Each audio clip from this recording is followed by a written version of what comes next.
was just in a conversation recently where the CEO said, I think my company's worth about $5 million. They did the valuation, it's worth $500,000. How do we get to being realistic? There's a lot of highs and and it could be worth 5 million this year and 500,000 next year. How do you work through the conversation? Yeah, I mean, that's obviously the most common conversation I have with people is what is my company worth? And, I can give a couple answers. A simple answer is your company is worth exactly what a ready, willing, and able buyer will pay for it. That's what your company's worth.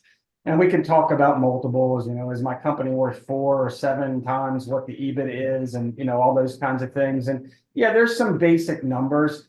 But I have to tell you, I mean, I've been doing this for a long time, and there really is no standardized formula, because the reasons that these companies want to acquire and the reason that they want to sell are often very, very different from transaction to transaction. And so I've been fortunate enough in the companies that I personally started and sold.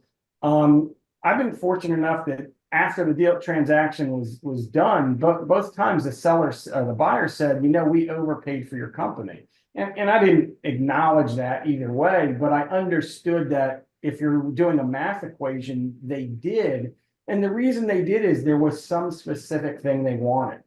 In the first case, this bank was a regional bank up north, and they bought my mortgage company because they wanted to be in the Washington, D.C. area. And they felt so strongly about expanding their mortgage company in that area that they were willing to overpay for it a little bit. What I thought was overpaying. And so that helped, get the deal along.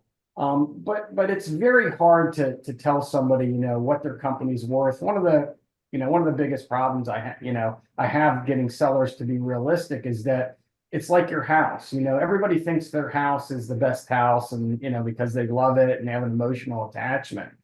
Well, the sellers of a company, it's actually worse than the house. And the reason for it is when somebody is a founder or CEO of a company, they've typically been there for a long time. You have somebody that started a company from scratch, out of their, basement or their garage, and they work 80 hours a week for 20 years, and they are emotionally connected, invested in this company as much as anything you could have, maybe, excluding having children.